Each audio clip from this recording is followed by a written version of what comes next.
masaganang buhay. Ako po si Merlyson. Samahan niyo ako sa isang oras na kwentuhan tungkol sa pagtatanim ng iba't ibang uri ng halaman. Hatid ko po sa inyo ang do-it-yourself tips at iba pang sikreto mula sa magsasaka para sa mga magsasaka. Nakatutok kayo sa Signal TV Channel 1. Live din po tayong napapakinggan sa RPTV, YouTube at Facebook.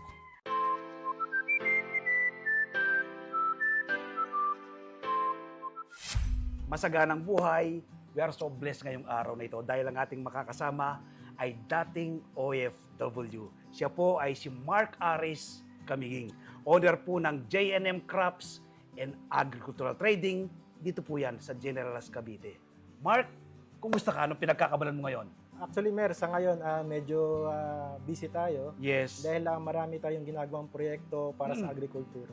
Wow! I understand, tie-up ka na o karoon ng partner na ng gobyerno. Yes, Mer. Actually, meron tayong mga project na ginagawa with the Department of Science and Technology. DOST, wow! Yes, DOST. And other government agency like the Department of Agriculture. Yes. And also the DepEd and the local government units. So ano ba yung ginagawa natin dito? Yes. Gumagawa tayo ng greenhouses.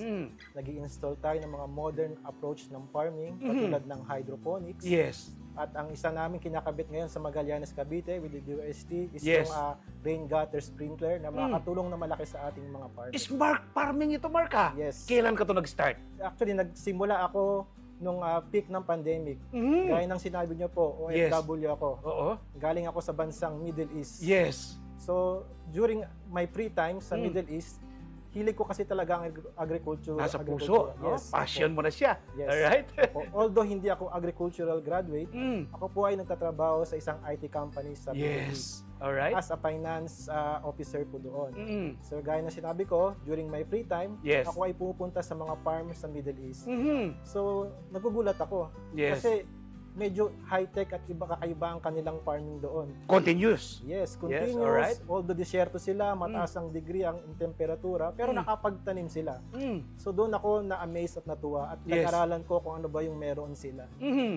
Yun po. Mula sa ibang bansa, dinala mo din sa Pilipinas ang kanilang bagong teknolohiya ng pagsasaka. Yes po. Actually, yung nga, nasabi ko, during peak ng pandemic year 2021, Yes. hindi naman po ako nakalis sa trabaho. Mhm. So parang nag-isip lang ako kung paano ako makakatulong sa ating kapwa Pilipino. Yes. So yun, gaya nga, inaral ko yun. Mm. Nagawa ko ng feasibility study bago ako nag-decide umuwi rito sa Pilipinas. Siyempre Yes. sa tulong na rin ng ating Panginoong Diyos, panalangin. Yes. At ato, nag-decide kaming umuwi kasama na aking pamilya dito sa Pilipinas nung pandemic. Natutuwa ako, Mark, kasi put God first. Yung Yes. panuntunan mo rin sa buhay, isa yung ating panuntunan. I understand, maraming school ko na rin naiputap ng mga ganitong techniques, Mark. Ilan-ilan dito yung banggitin mo nga? Actually, sa sobrang dami, hindi ko na siya mababanggit sa Yes. isa. Right. Kasi po, bilang naging partner po tayo ng Department of Education, naging proyekto po ng ating DepEd ang magkaroon ng gulayan sa paaralan. Oo. So, kung saan dito, i-apply ang makabagong teknolohiya ng pagtatanim. Tama. Kasi po, ang mga kabataan ay nalilis ngayon ng landas. Nauso sa gadget. Yes, Yes. sa gadget, Ah. hindi na nila nalalaman ang agrikultura. Mm. So, dapat talaga is matutunan at mabigyan ng pansin ito. Kaya ito po yung naging proyekto ng ating Department of Education na matuto ang ating mga mag-aaral ng makabagong teknolohiya ng pagtatanim. Yes, isa, Mark, yung aking tumamon sa aking isipan, itong Barsaga. Yes. No? Talagang pinagmamalaki nila. Anong pagkakaiba ng smart farming na sineshare mo sa ating mga kabayan compare sa ibang mga farming method, Mark? Yes, actually ang makabagong ang smart farming is makakasabay sa mga kabataan sa panahon na ito. Kasi alam mo Yes. naman ang kabataan ngayon, mahirap naman talaga, although hindi kabataan, pag pumunta tayo sa farm, gawin Yes. natin ang conventional at traditional farming, pero hindi naman natin sinasabing hindi gagawin. Oo. Pero ito kasi is makakasabay sa mga kabataan natin ngayon, katulad sa teknolohiya, Yes. sa convenience sa pagtatanim.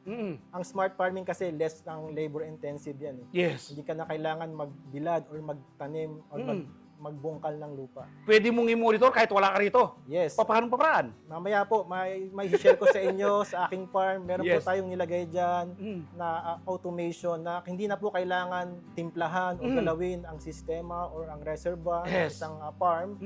So sa pamamagitan po ng cellphone at teknolohiya, doon na lamang po i-monitor. Mapapaandar mo yung mga gadget mo rito, mga gamit mo rito sa farm? Yes, mamamonitor natin ang temperatura, ang Yes. timpla ng nutrients, ganyan din po ang level ng pH.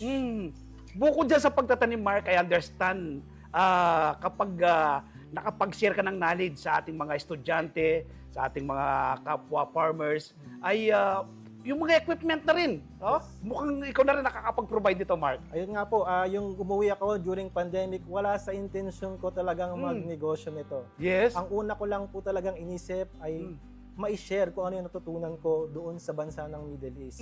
So sa pamagitan ng pag-share na yon, di naman sa pagyayabang or sasabihin ko sa inyo to, within 3 months lang nung simula akong mag-share dito sa Pilipinas during Yes. pandemic time. Imagine, nakapila po ang sasakyan diyan sa labas na gustong matuto ng hydroponics at Talaga ang mga bagong pagtatanim. In demand, Yes, Mark, opo. ano?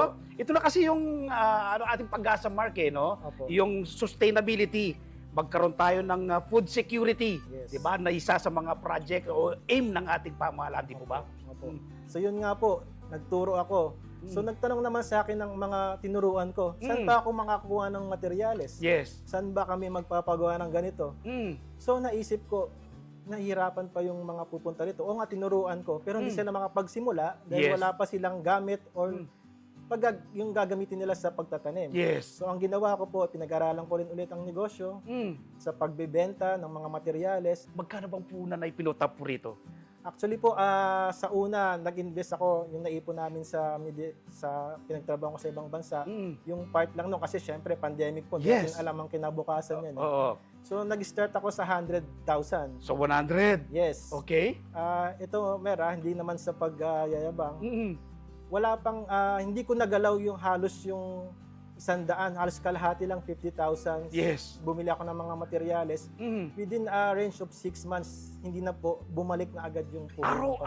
Araw ay balik na kagad. Yes, ganun po. Halos hindi ko nagalaw yung puhunan ko nung simula. Ba naman? Kasi malaki dito puhunan, Mark. Alam ko yung greenhouse kasi, di ba? Yes, opo. Greenhouse. Tapos, siyempre, may mga makinarya. Parang gagamitin ba dyan? O paano yung mga pump? Yes. Sa una po kasi, ang ginawa ko muna is yung mga materyales po ng pangangailangan sa modern farming. Yes. Katulad ng mga, yan, nakikita po natin yung mga styrobox, yung mga basic muna na materyales. Yes. So dati nag-repack ako ng mga coco pit, nagsimula ako sa ganyan. Actually, Oh. nagsimula ako, sa garahe lang namin. Garay lang. Yes, oo. Alright. So, yun, after unti-unti, nakaipon tayo, nakapagpatayo tayo ng warehouse, nakapagtayo ako ng greenhouse. Yes. So, doon na ako nagsimula yung idea ko na bakit hindi ako pwedeng magtayo ng greenhouse. So, pinag-aralan ko lahat, although hindi ako engineer, Yes. Sa mga nanonood, di naman natin kailangan talaga maging engineer or hindi. maging agricultural graduate. Tama. Oo, basta So, nasa puso yung ginagawa. Yes, tama po yun. So yun po, doon tayo nagsimula na lahat from sa pagbebenta ng materyales hanggang sa pagpapatayo ng greenhouse at sa pagtuturo na rin sa mga ating kabataan, lalo sa mga kabataan po, yan na target. Binless ka ng Panginoon, Mark. Ako nga, reporter ako. Dinala ko ng Panginoon dito sa agriculture. Di ba? So parang something in common tayo. Yes. Mark, meron kang fresh lettuce na pwedeng matikman ng ating mga kabayan. Bukod dan, wala kang tapon eh. Pwede mo rin siyang gawing product eh. I understand meron ka na rin chips. Yes po. Yun Alright. nga po. Actually, sa ang bago naming product, ito bago lang po namin. Ito yung lettuce chips, which is from fresh leaves ng lettuce. Yes. Kinonvert natin to at ginawa nating healthy food, which Yes. is the lettuce chips. Ito na yung gawa ninyo. Yes po. Pwede ba natin tikman ito? Sure po. Alright, titikman nga po natin ang gawa po ni Mark. Mark, ang luto nga. Yes po. At malasa. Opo. Healthy sigurado to, Mark. Opo. Okay. Paano ngayon yung ating mga kababayan? Ito natikman ko, napakasarap po, no? Napakasarap po niya. Malasa at naniniwala akong napakasustansya nito. Paano po pwedeng maka-avoid? Ito, anong flavor nga pala nito? And is sour cream po. Okay. So marami tayong iba-ibang flavor. Iba-ibang flavor. Opo. Alright, binanggit mo yung mga iba't ibang flavor. Paano mo gusto maka-avail ng ating mga kababayan, gusto magpa-training sa'yo, Yes. magpaturo sa'yo, makakuha ng materials, Paano kanila makokontak, Mark? Kontakin nyo lang po ako sa aking Facebook page at groups sa Hydroponics Cavite. Yes. So, ang contact na buhay siya sa medyo malamig na panahon. Yes. So, ginawa natin ito ng paraan sa pamamagitan po ng ating teknolohiya rin. Yes. Katulad po ng ating, meron tayong nilagay dyan na solar fan. na May solar na rin. ventilation. Yes. Alright, Oo. less na gas na naman yan. Yes. So, sa pamamagitan ng solar, habang naarawan yung fan, Yes. umiikot po yun, na-absorb niya yung init sa loob ng greenhouse. Ayun. Alright, so kapag, siyempre, 4 years ka na alos. Yes. Kapag taglamig naman o kaya ay maulan, anong mga challenges? Sa tag-ulan naman po, actually, mas gusto yan ng ating lettuce. Halaman, crops. alright. Opo. Kasi malamig siya. Medyo challenge dyan is yung mga diseases. Yes. Tulad ng fungus. Mm. So, yan po ay may mga solusyon naman, natural na solusyon tayong ina-apply at ginagawa po dyan. Mark, alam ko maraming may inspire sa'yo. Anong pwede mong ibigay na tips sa gustong ganitong pumasok na larangan sa mga newbie? Sa mga newbie po, syempre, magsimula lang tayo lagi. Lagi itong ina-advise sa mga nagtatanong sa akin, Yes. paano bang magpa-setup ng greenhouse? Magkano bang panimula niyan? Yes. Lagi kong sinasabi, magsimula tayo sa maliit lang. Unti-unti palakihin. Yes, tama Yes. po. Ah. Kasi kapag masyado tayong malaking nilabas na pera, Mm. malaki rin ang lugi. Ang importante kasi sa pag-agrikultura is matutunan natin ang proseso. Yes. From simula sa pagpupunla hanggang sa pag-harvest. Ngayon, kapag natutunan natin yan, Yes. doon tayo magsimula kung magde-decide tayong inegosyo. Yun po. Parang pagmamaneho yan, Mark, di ba? Kailangan kung gusto mong pumunta sa ibang lugar, gusto mong mag-drive, mag-aaral ka maging driver. Tama po. Ganoon din po yung pagtatanim. Opo. So, napakaganda po ng ibinigay na tips sa atin ni Mark. Mark, initially, kami magpapasalamat sa mainit na pagtanggap dito sa team ng Masaganang Buhay. Pero mga kababayan, wag po kayong bibitiw. Dahil sa aming pong pagbabalik, itutur tayo ni Mark dito po sa kanyang napakagandang garden. Sa pagbabalik po yan ng Masaganang Buhay.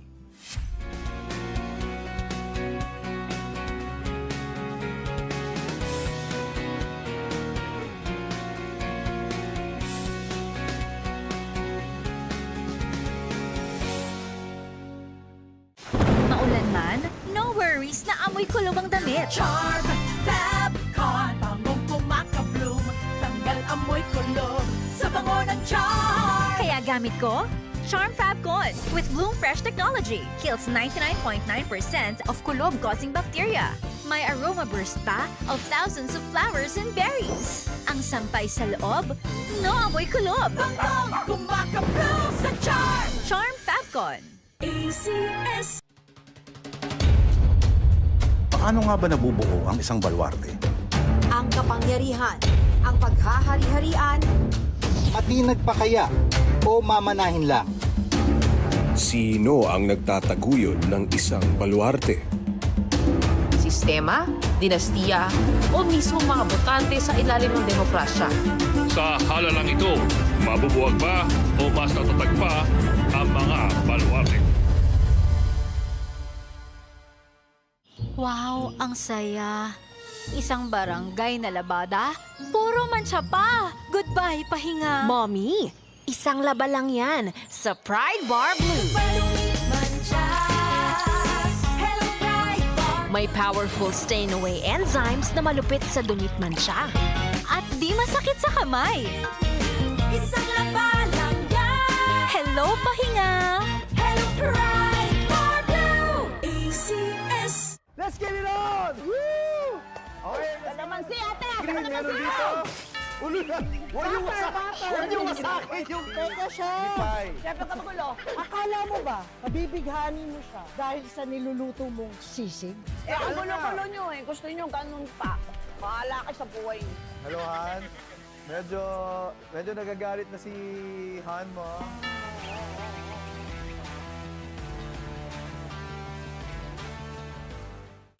Maulan man, no worries na amoy kulog ang damit. Charm Fab Con, bangong kumakabloom, tanggal amoy kulog sa bango ng charm. Kaya gamit ko, Charm Fab Con with Bloom Fresh technology. Kills 99.9% of kulob-causing bacteria. May aroma burst pa of thousands of flowers and berries. Ang sampay sa loob, no amoy kulob. Bangong kumakabloom sa charm. Charm Fab Con. ACS.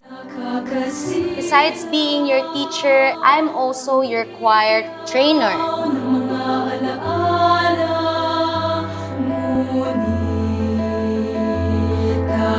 This group represents our province. Let's give the children another chance to dream.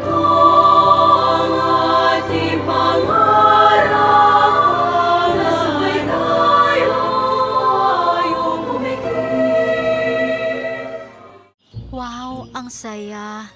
Isang barangay na labada, puro mancha pa. Goodbye, pahinga. Mommy, isang laba lang yan sa Pride Bar Blue.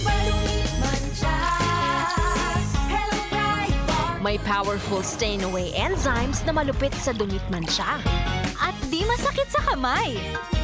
Isang laba lang yan. Hello, pahinga. Hello, Pride Bar Blue. ACS. Kayo ay nakatutok sa Halaman Kaalaman para sa masaganang buhay.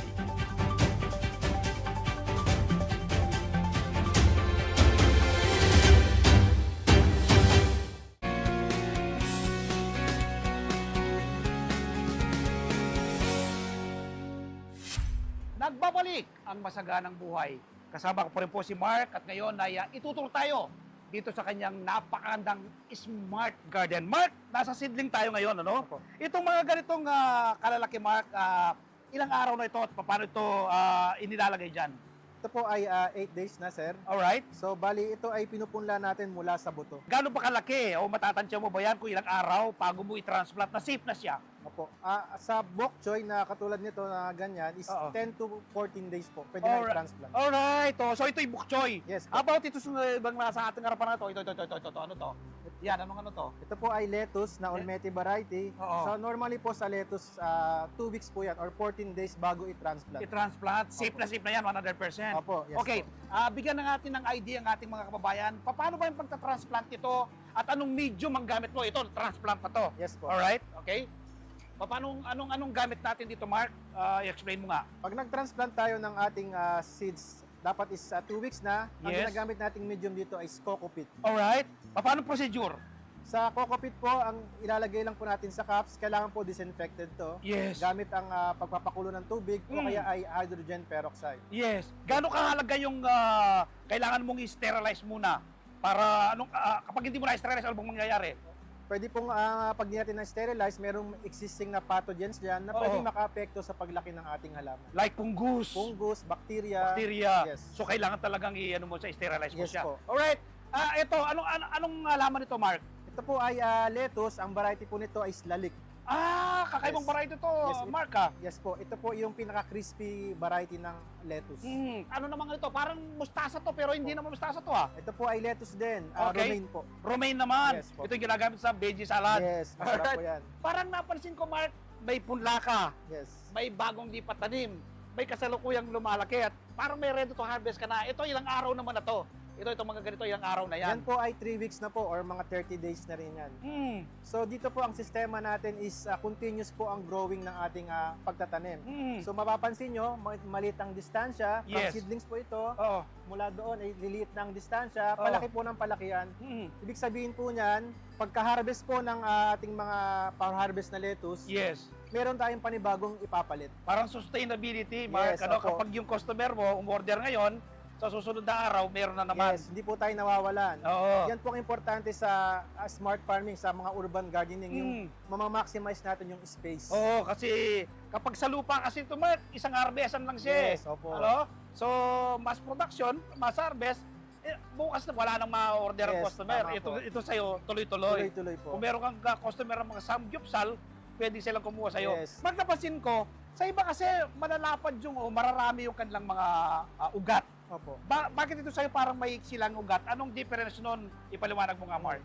Ito po kasi ang gamit nating sistema is NFT system. Yes. Sa NFT system kasi maganda ang takbo ng oxidation po, yung oxygen, yung hangin. Yes. So kapag maganda po ang takbo ng hangin, ang tendency po yung ugat hindi siya naghahanap ng nutrients or ng Oo. oxygen. So nako-compress lang yung ugat sa loob ng medium natin. Enough na yung nakukuha niya, pero maganda siyang bumulas. Yes, maganda po siyang bumulas. Ito bang variety ito? Ano bang variety nga to? Ito po ay Esterosa. Esterosa. Lettuce. Kapag by itin-transplant mo to, nakatransplant na, ilang araw kung kailan ka harvest? Ang harvest po, normally, pwede na yan 35 days. 35 pero ang days? maximum 45 days. Parang yung manok marka. Yes po. 45 days. Isang buwan lang. Yes, pwede na. isang buwan na may harvest kita na. Opo. Ano? Talaga naman, oh. So magtanim din tayo doon. Ikot nga tayo doon, Banda Mark. Ito mas malalaki na to, no? Dito mas malalaki na to. Mark, luntian itong yung garden, ah. Opo. Ito, mga ilang araw na yan? Ito po is nasa 35 days na po yan. 35 days. Ready to harvest na. Mga Yan. tira na lang to. Opo. Okay, lipat nga tayo dito, Mark. Oh, gaganda nito, Mark, ah. Ano nga to, Mark? Hindi to petsa, eh. Ba? Ano nga ba ito? Ito ay bok choy. Or Bok pak choy. choy. Yes. Oh, grabe. Meron isang kilalang restaurant. Ito yung pambato nila, Mark, ah. Opo. Anong pagkakaiba nito sa tanim nating native na pechay na sa puchoy? Opo, base po sa aking panlasa, Oo. medyo mayroon siyang pagka-spice o medyo may pagka-mint ang dating So mas Okay. malasa siya. Mas malasa siya. Kumpara- Tapos maano siya, no? Yung parang mas marami siyang kataas compared dun sa ating native, Opo, tama no? po, yun po. So ito po. Ganito rin ba yung pagtatanim nito, Mark? Ano rin? Tulad din ng lettuce? Opo, gaya nga ng lettuce, Oo. parehas din po siya. Within 35 to 40 days pwede nang i-harvest. Lalo po, kaya ko po tanim yan ngayon, Oo. the best po siya during summer season. Talaga? Opo. May sinusunod ka rin ng pang summer, pero din pang Yes. ang ganda nitong setup mo, Mark. Talaga nakapalibot siya, na? Opo, ito po itipid sa space dahil naka-vertical siya. Oo, nakatayo siya, no? Sige, ikot nga tayo banda rito, Mark. Meron ka pang, ito, ano to, Mark? Yan po Ito ay to. celery. Celery! Aba, kapag nagluto ka ng pansit, Mark, Yes. dito nakukuha si nanay. Opo. Pampalasa. Pampalasa, okay, ikat pa nga tayo. Alright, dito, ito, malalaki na to, Mark, ha? Opo. Ito mukhang tira na lang ito sa mga una mong harvest, Mark, ha? Yes po. Yan ay Ayan. tira na lang sa harvest natin. Grabe, ang gaganda.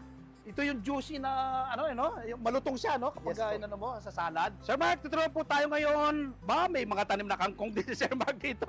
Sir Mark, ang ganda nitong kangkong mo. Ito, anong method of farming ito? Parang nasa, size, styrobox. Yes po. Ito po ay isang method ng hydroponics which is Kratky system. Kratky naman. Yes po. Ito yung kung mag-start ka pa lang, ito yung nire-recommenda mo. Yes po. Ito po yung madali at hindi siya kailangan ng kuryente. At saka mas mura. Mas mura.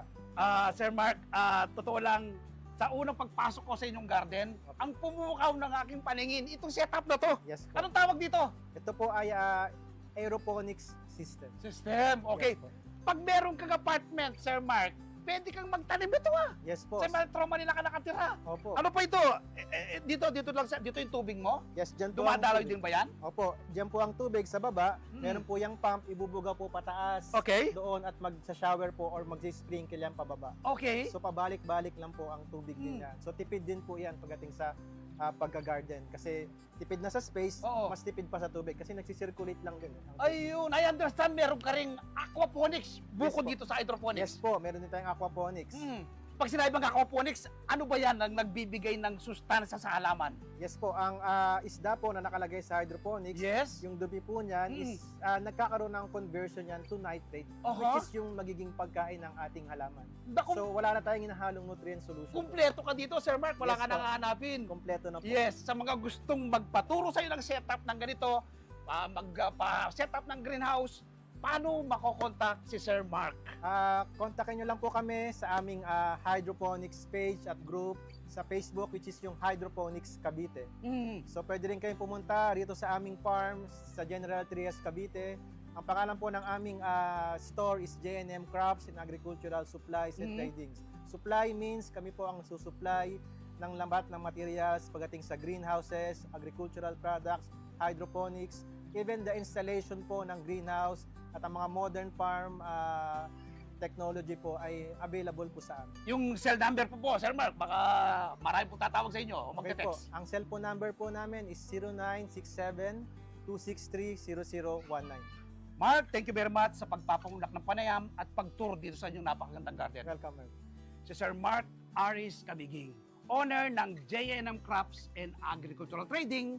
Dito po yan sa General Trias, Cavite. Huwag po kayong bibitiw, magbabalik pa ang masaganang buhay.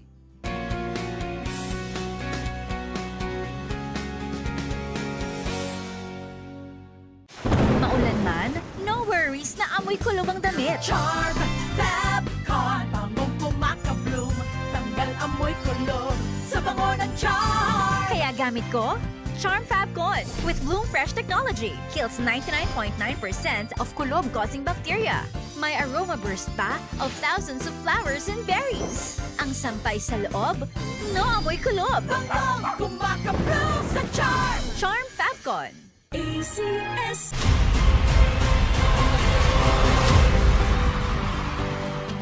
Well, para sa akin, ang exciting yung meron laro ang Ginebra. Every game day is a special day to me.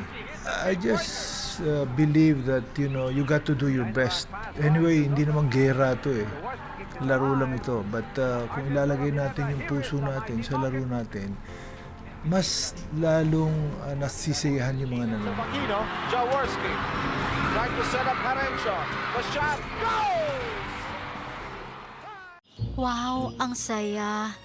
Isang barangay na labada, puro mancha pa. Goodbye, pahinga. Mommy, isang laba lang yan sa Pride Bar Blue. Hello, Pride Bar. May powerful stain-away enzymes na malupit sa dunit mancha. At di masakit sa kamay. Isang laba lang yan. Hello, pahinga.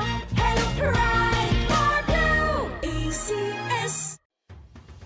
Suriin kung kaya ng inyong mga kandidato ang napakaraming tungkulin ng provincial board members at city o municipal council members. Tulad ng pagtalaga ng pondo para sa mga programa ng lalawigan o syudad at pagpasa ng mga ordinansa para sa pagpapaandar ng pamahalaang lokal. Sila rin ang nagkakaloob ng mga prangkisa, permit o lisensya, nagre-regula ng mga aktibidad ukol sa paggamit ng lupa, gusali at istruktura, at nag-ahatid ng mga pangunahing serbisyo at pasilidad para sa ikauunlad ng komunidad. Bago bumoto, tiyakin ang kakayanan ng kandidato. Bilang Pilipino, bayan ang ipanalo. Maulan man, no worries na amoy kulob ang damit. Charm Fab Con. Bangong kumakabloom. Tanggal amoy kulog sa bango ng Charm. Kaya gamit ko, Charm Fab Con with Bloom Fresh technology kills 99.9% of kulob-causing bacteria. May aroma burst pa of thousands of flowers and berries. Ang sampay sa loob, no amoy kulob. Banggong kumakabloom sa Charm. Charm Fab Con. ACS. Ang kalusugan ay bunga ng tamang desisyon araw-araw. Pakinggan natin ang kwento ni Juan at alamin ang mga paraan para sarili ay mapangalagaan.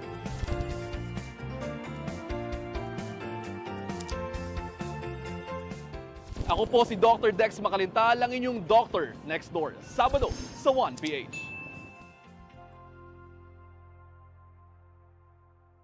Wow, ang saya. Isang barangay na labada, puro mancha pa. Goodbye, pahinga. Mommy, isang laba lang yan sa Pride Bar Blue. Hello, Pride Bar. May powerful stain-away enzymes na malupit sa dunit mancha. At di masakit sa kamay. Isang laba lang yan. Hello, pahinga. Hello, Pride Bar Blue. ACS. Kayo ay nakatutok sa Halaman Kaalaman para sa masaganang buhay.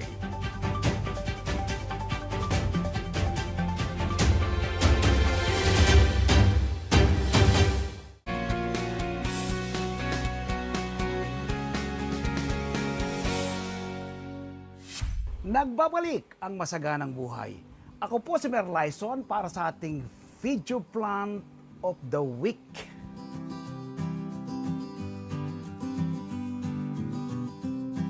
Ngayon po ay ibabahagi ko sa inyo ang simple at madaling pag-propagate ng ubas. Ang ubas po ay itinatanim siya dalawang pamamaraan. Una po, true seeds. Pangalawa ay true cuttings. So ang ibabahagi ko po sa inyo ngayon, ang simpleng pagtatanim sa pagitan po ng cuttings. Harvest din po tayo ng bunga ng aking mga tanim na ubas. Tayo po ay gagawa ng masarap at masustansyang green grapes salad ala magsasakang reporter. Samahan niyo po ako. Ito po yung isa sa aking mga tanim na ubas. Brazilian variety po ito. Napakasipag magbunga. Mag-propagate po tayo. Ibabahagi ko sa inyo. Gamit ang cutter, tayo po ay kukuha ng kanyang matandang sanga. So ito po yung sanga na ating puputulin. Gamit po itong cutter na ito. Ikakat po natin mula sa nodes. Yan. Kita nyo po. Ito. So yan, ano? Ating nakuwang sanga. So ito po yung matandang sanga, ang ating tanim na ubas. Ngayon po ay paugatin natin ito, propagate po natin. Ano? Kuha po kayo ng mga isang dangkal, isa, dalawa. So 2 hanggang 3, no? Pwede po kayong pwede pong i-propagate ito. So tatanggalin po natin yung mga daon. Yan. Ano po natin, ano? Lilinisin po natin. Tatanggalin lahat yung mga daon niya. Yan. Okay. Alright. So ito po, no? Yun ay gugupit tayo ng isang dangkal. Dapat po, tsempuhin niyo po ninyo yung may nodes dito, no? Diyan po kasi magkakaroon ng ugat yan. So diyan sa may nodes. Tapos dito naman po, ayan, no? Yan. Yun. Isa. So 2. No? Okay, isa pa rito. Ito na. Ito. Okay. Ha? So 2. Ang ating ipopropagate. So ito po, ang ating 2 cuttings. Ipupunla po muna natin sa isang plastic cup. So ito ang ating plastic cup. Ito naman po yung lupa natin gagamitin, no? Buwagag na lupa.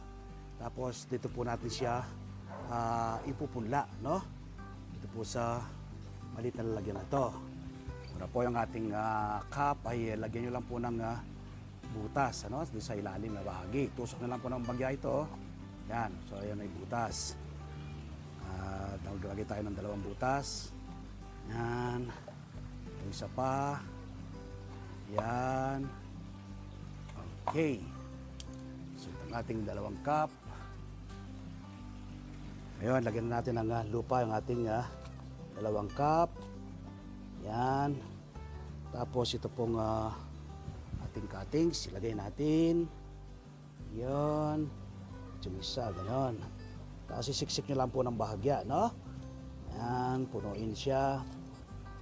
Pagkapuno, bahagya po siyang isiksik. Sa gitna po siya, no? Nakalagay. Ayan. So, nakasiksik siya. Isa. Isa pa. Yan natin dito. Isa naman. Okay. Pag napuno nyo po ng ganyan, ay isiksik nyo po yung lupa. Sure, nasa bandang gitna po itong cuttings. Ayun. Ayan. Alright. So ito po yung ating 2 bagong pinopropagate na cuttings ng ating ubas. Pagkalagay po sa cup, ay bahagya po silang tutubigan. Yan. Ayan po, tutubigan natin. Tapos lagyan nyo rin pong tubig itong maliit na ginamit nating pagpupunlaan. Yan, para po mag-absorb, ano?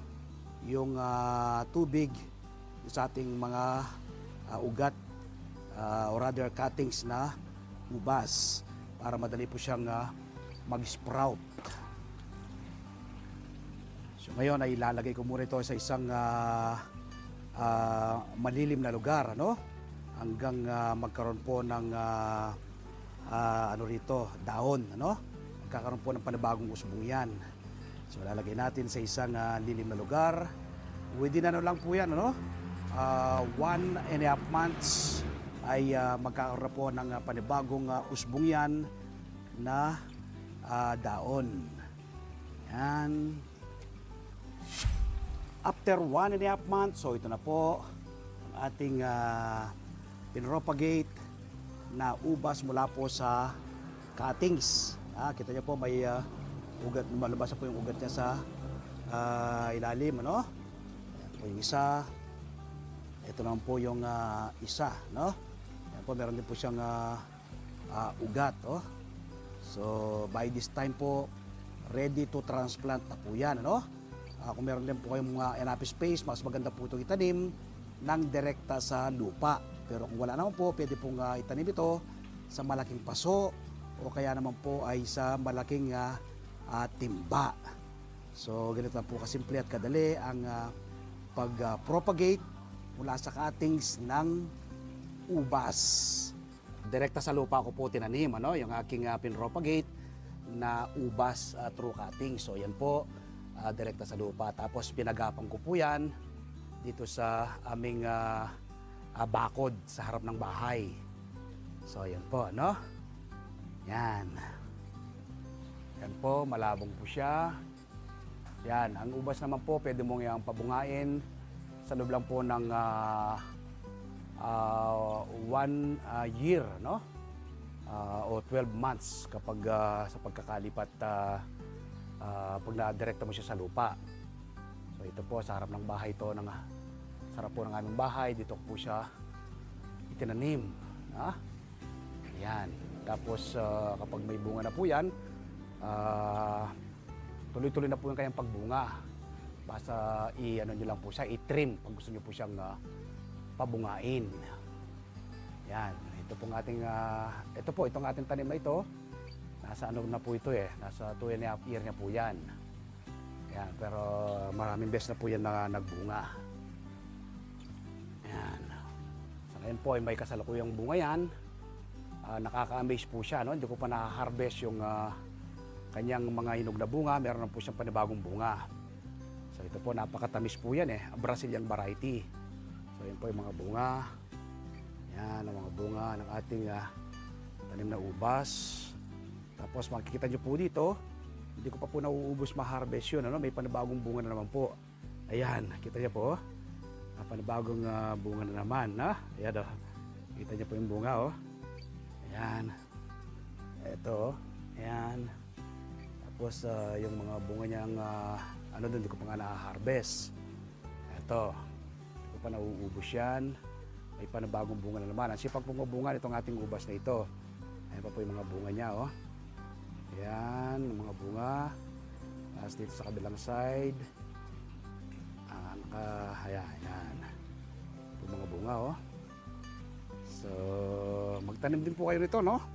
Palagi ang ko pong sinasabi, bakit ka pa bibili kung pwede naman po kayong magtanim tulad po natin ginagawang pagtatanim. Una po yung mga green leafy vegetables, mga fruit-bearing trees.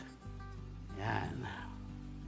So pwede po tayong umarbest dyan. Ano? Kapag po ganyan, dilaw na ng ganyan na itsura, inog na po yan. So harvest tayo ng isa. Ito. Yan. Harvest tayo. Tikman po natin ating hinarvest. Matamis po ito. Napakatamis itong Brazilian variety na to. Pwede po kayong antayin yung mahinog na ganyan. Pwede rin naman pong yung katamtaman pa lamang yung pagkakainog. Ako po, gusto ko po ganitong itsura, no? Kapag dilaw na, pwede na po yung harvestin. So, ngayon po, harvest tayo, no? Gamit po itong ating cutter. Harvest po tayo po magluluto o gagawa ng masarap at masustansyang green grape salad ala magsasakang reporter. Pupo po tayo dito sa ating sa bunga ng ating mga tanim na ubas. So ito po yung ating harvestin. Kita nyo po, no? Yan, ating harvestin yan. Kunin na rin natin pati yung kanyang maliit na sanga. Ito po, no? Ayan. Ito po, laki ng pungpong. Itong isa pa, harvestin din natin. Ito. Alright. Yun. Ayan, no? So, ito po ang ating harvest. So, ito po ang ating mga na-harvest, ano? Inog na po yan, basta dilaw na dilaw ng ganyan. Pero ang ibabahagi ko naman po sa inyo ngayon, kaya tayo ma-harvest ng ganito, Pagka-harvest, pwede nang kainin ng raw. Pero i-share ko po sa inyo ang paggawa ng masarap at masustansyang green grape salad alam Bagsak Reporter. Kung ayaw nyo pong kainin ng raw, so gumawa po kayo ng salad. Pero ito, okay na po ito, no? Matamis na po yan. Grabe ang tamis. Mas maganda po siyang kainin ng raw eh. So ito, hinitin ako pa yan. Harvestin ko sa susunod na araw, ano? Kapag gusto kong kumain ng ubas. Naku, baka maubos ko. Isa pa. Baka maubos ko at wala akong panggawa ng salad. So ito po, ating inarbes at ibabahagi ko ang paggawa ng salad mula po sa bunga ng ating tanim na ubas. So ito, hihintayin ko ng mahinog ito dahil mas gusto kong kinakain ng raw. Samahan niyo po ako. Gagawa po tayo ng masarap at masustansyang green grapes salad alam Bagsak Reporter mula po dito sa bunga ng ating tanim na ubas.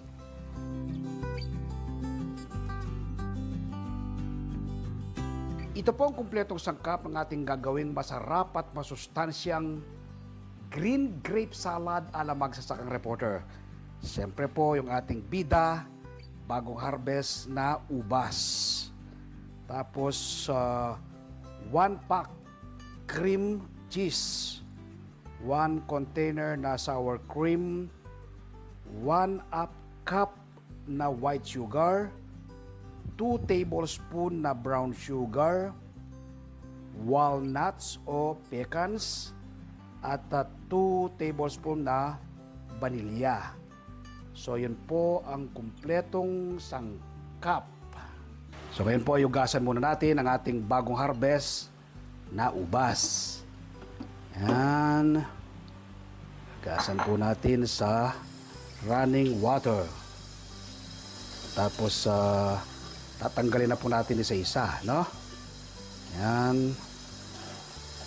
Ating green grapes Brazilian variety. Yan. Ayun.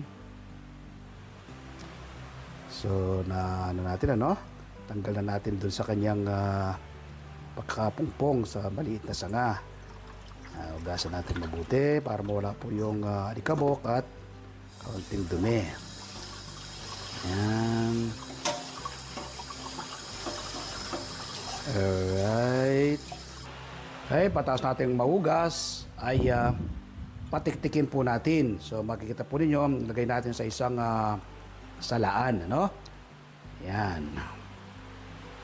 Habang pinapatiktik po natin ang ating ubas, pag samasamahin na po natin ngayon ang ibang sangkap.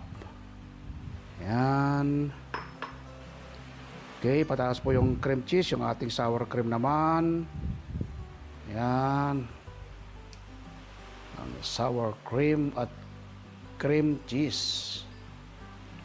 Alright. Pagsama na natin. Sunod ay ang asukal na puti. Yan. Alright. Sunod naman ay ang vanilya. Ayun. Okay. So ngayon ay gamitan po natin ng mixer, no? Para ma-mix po mabuti ating mga sangkap. Yun. Alright. Yan.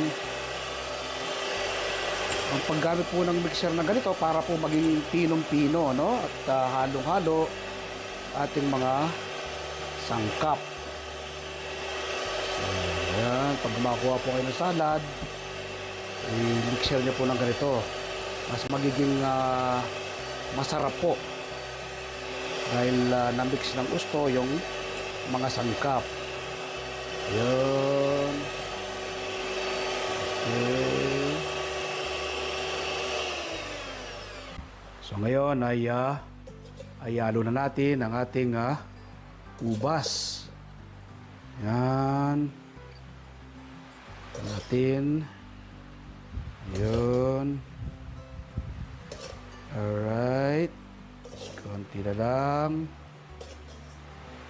Tapos natin siyang makapatiktik po, no? Yan. So, ilado natin siya sa ibang mga sangkap. Ating bagong harvest na ubas. Yun. Alright. Ngayon ay i-mix natin mabuti. Yun. Okay. Yan. Alright. Okay, ngayon sunod natin ang ating brown sugar. Yan. Tapos yung walnut. Okay, tapos i-mix natin mabuti uli. Yan. I-mix mabuti. Haluin mabuti. Yun. Okay. So, yan po, no? Napakasimple lang pong paggawa ng green grape salad ala magsasakang reporter. Yan. Alright. Ngayon, lagay po muna natin sa rep. Palamagin po natin. Yan. Okay. So ngayon, titingnan na natin. Matapos natin siyang mapalamig. Kukunin na natin. Yun. Alright. So ngayon ay kukuha po tayo para matikman itong ating bagong gawang green grape salad ala magsasakang reporter. Yan. Nasa inyo po kung gaano katagal nyo siyang palamigin. Ako nga po, mas gusto ko sa salad ay yung gusto ko yung nagyayelo pa. Pero ito pong ating ginawa ngayon. Ito, no? Pinalamig lang natin siya ng 2 oras. Yan. So ito po yung ating bagong gawang green grape salad ala magsasakang reporter. Yan. Itsura pa lang po ay katakam-takam na. So ngayon po ay titikman ko kung gaano kasarap itong ating bagong gawang masarap na pangimagas. Green grape salad ala magsasakang reporter. Grabe! Ang sarap! Ang linamnam niya, no? Matamis na yung ating ubas. Tapos, mas pinasarap pa siya sa ating sangkap, ano? Yung walnut, lasang-lasa rin po siya.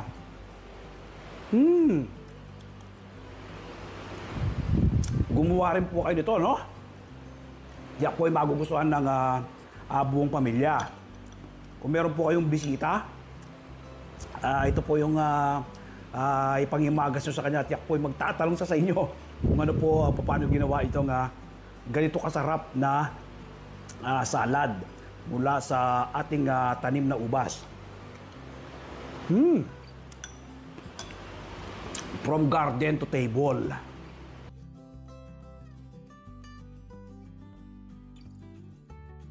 Ako po'y napakarami na ng tanim ng iba't pang uri ng prutas at gulay. Pero patuloy pa po akong nagtatanim. Ako po kasi naniniwala ng pagkakaroon ng seguridad sa pagkain, dapat magsimula sa ating mga tahanan. Food security starts at home. Milyon-milyon ngayon ang nagugutom. Maraming kabataan ang dumaranas ng malnutrisyon. Ito po ang aking nakikitang solusyon, ang pagtatanim ng ating sariling pagkain. Nawa po mula ngayong araw na mapanood ko, magtanim na rin po kayo ng inyong sariling pagkain. Salamat po. Happy farming! God bless! Ngayon po'y sasagutin kong ilang tanong ng maraming nanonood dito sa ating show. Ang unang tanong natin ay mula kay Cristal de Vera. Sir Mer, ang puno po ba ng pumelo ay walang tinik? Nakabili po kasi ako, malaki na, pero hindi pa po nagbubunga. Salamat po. Thank you very much sa Cristal, conforme sa variety na nabili mo. May mga pumelo na may tinik, meron namang wala. Ang pagpapabunga niyan, mag-spray ka ng fermented fruit juice o kaya magdilig ka ng binabad na balat ng saging. Tanong naman mula kay Ellen Dre Chavez. Sir Mer, nabubuhay po ba ang dill sa cuttings? Paano po ba siya itanim? Salamat po. Thank you very much sa Ellen. Yes, pwedeng ang pag-propagate ng dill ay pwede through cuttings. Ano? Kumuha ka ng kanyang matandang sanga, tapos pwede mo yung ibabad sa tubig. Paugatin mo muna doon. Kapag yan may ugat na, pwede na yung i-transplant kung saan mo gusto siyang itanim. Ganun lang kasimple at kadali ang pag-propagate ng dill. Tanong naman mula kay Cute Babies. Hello, magsasakang reporter. Pwede po ba ang mulberry sa nag-snow na bansa? Salamat po. Thank you very much sa Cute. Yes, pwede naman. Hindi naman all year round ay may season dyan sa inyong lugar. Kaya pwedeng magtanim ng mulberry. Ano? Ang mulberry, itinatanim siya through cuttings. Simple-simple ring alagaan at patubuhin. Plant and forget siya. Kapag naitanim mo, intanim mo lamang magkaroon ng flower at bunga. Tanong naman mula kay Kenneth Joseph Ramos. Sir Mer, good day po. Meron pong tanim na strawberry, runners po siya. Napansin ko po, natutuyo yung daon, nagiging black po siya. Ilang beses po ba dapat magdilig ng mulberry sa maghapon? Salamat po. Thank you very much sa Kenneth. Ikaw ang mag-assess ng iyong tanim na strawberry. Ano? Kapag mainit ang panahon, magdilig ka na kahit 3 beses sa maghapon. Pero kapag moist pa yung lupa, kahit 1 o 2 beses ka lamang magdilig. Runners nga ang tamang pag-propagate ng strawberry. Nawa po ay makatulong ang mga naging sagot ko sa mga naging katanungan po ninyo. Magtanim din po kayo.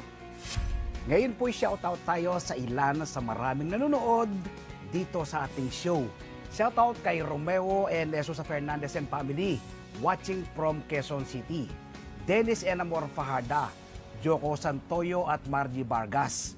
Get well soon kay Ma'am Fatima Patio, Ma'am Lydia Dizon Canlas, Mang Peng Bartolome, Tatay Susing at Nanay Nori Kabigting, Puring Rivera, Priscilla Dingle, Emanuelito Gabinete, Alex Puentes, Alex Giao, Michael Ang, Dindin Buesa, Ernie Awud, Philip Glenn Paderog, Amay Puentes, Evelyn Alsona Escultura, Bel Antonio, Karen Secretario, Felix Unayan, at Feliciano Katubaw. Magkita-kita tayong muli dito sa Masaganang Buhay sa susunod na linggo. Ako po si Mer Lyson, kami ang 1PH, teleserbisyo para sa Pilipino.